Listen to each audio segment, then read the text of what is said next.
Hello everyone, कैसे हैं आप सब। आई होप आप सब अच्छे होंगे। पिछली कक्षाओं में हम लोग संधि, समास, रस, अलंकार इन सभी अध्यायों को पढ़ा। अब इस कक्षा में हम छंद को पढ़ेंगे।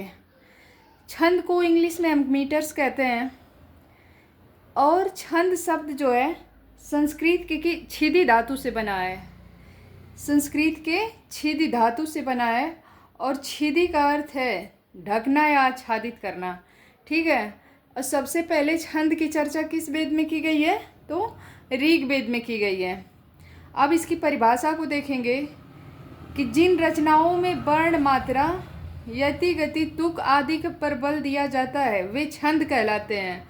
अब कुछ चीज़ें समझ में नहीं आती होगी कि यति, तुक, गति ये सब क्या है, तो उसको हम आगे बताते हैं। ठीक है। अब इसके लक्षण को देखते हैं। छंद के लक्षण क्या क्या है? तो छंद मानव हृदय की सौंदर्य भावना को जगाता है। ठीक है। और छंदों में भावों की तरलता रहती है।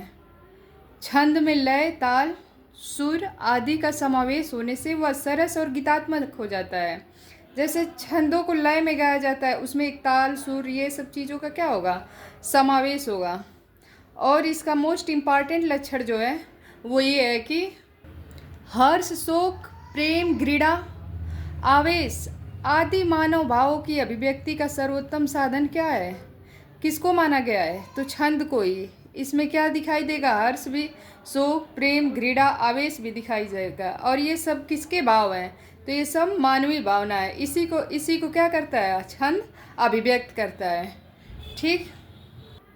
अब छंद के अंग कितने होते हैं, यह कहते किसे हैं? तो छंद की रचना समझने के लिए उसके अंगों का ज्ञान होना आवश्यक है। किसी भी चीज़ को समझने के लिए उसके क्या सभी आर्गन को जानना ज़रूरी होता है।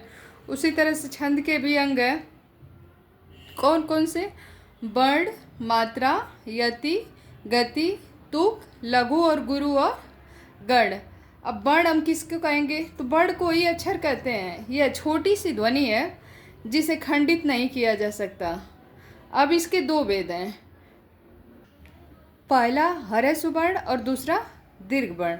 तो ह्रस्व किसे कहते हैं? जिन वर्णों के उच्चारण में थोड़ा समय लगे वे ह्रस्व वर्ण कहलाते हैं। कौन कौन से हैं? ह्रस्व ई, ह्रस्व अ, ई, उ, री। ठीक। ये चार कौन से वर्ण है? ह्रस्व वर्ण है। और इसकी एक मात्रा मानी जाती है। इसका चिन्ह क्या होगा? ऐसे। अब दीर्घ वर्ण किसे कहते हैं? तो जिन वर्णों के उच्चारण में ह्रस्व वर्ण से दूना समय लगे वे दीर्घ वर्ण कहलाते हैं। ठीक है। इसमें समय क्या लगेगा? ज़्यादा लगेगा। और इसके उदाहरण है आ, दीर्घ ई, दीर्घ उ, ए, ओ, औ। ये सब दीर्घ वर्ण में आएंगे।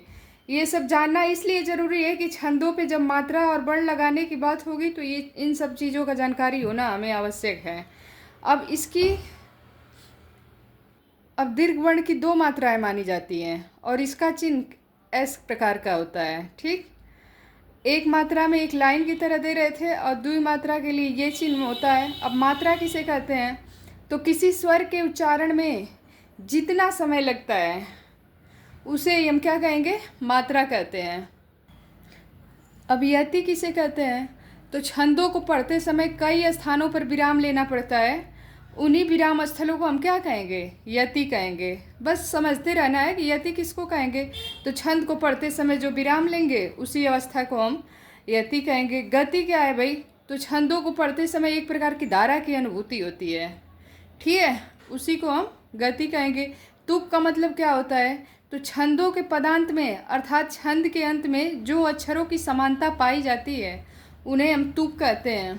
तुक दो प्रकार के होते हैं। कौन कौन सा? एक तुकांत और दूसरा अतुकांत। लघु और गुरु को समझेंगे क्या होता है। तो इन स्वरों को, जैसे ह्रस्व स्वरों को वर्ण से युक्त व्यंजन को लघु माना जाएगा। अब जैसे कलम लिखा गया है तो क भी क्या है? क में अ है तो एक मात्रा लगेगा। ल में भी अ है, एक मात्रा। म में भी अ है, यानी ह्रस्व है ना। तो लघु, ह्रस्व को लघु और दीर्घ को गुरु कहते हैं।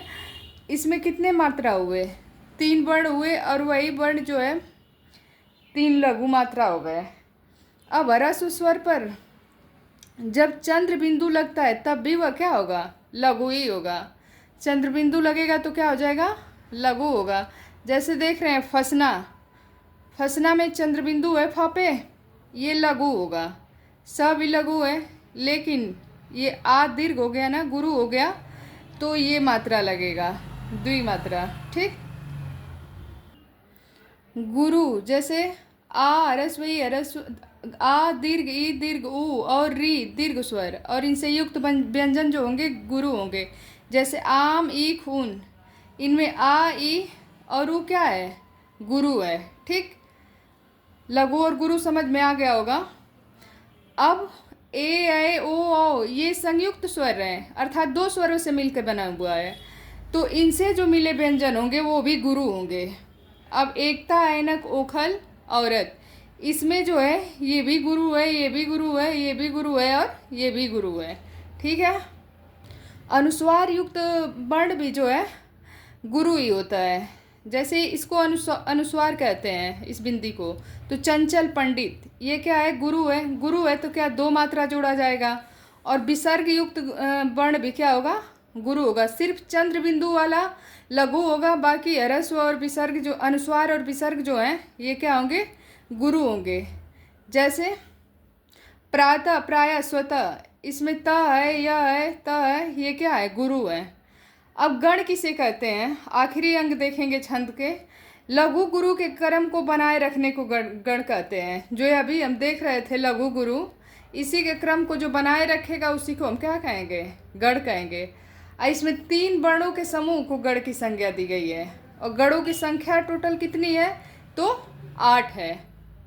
8 है, जिसे यागड़ मगड़ तगड़ रगड़ जगड़ बगड़ से जानते हैं। और जहाँ गुरु होगा वहाँ दो मात्रा, जहाँ क्या होगा, लघु होगा वहाँ एक मात्रा। अब इस तरह से अगली कक्षा में हम छंद के अंग और प्रकार को देखेंगे। जय हिंद, वंदे मातरम।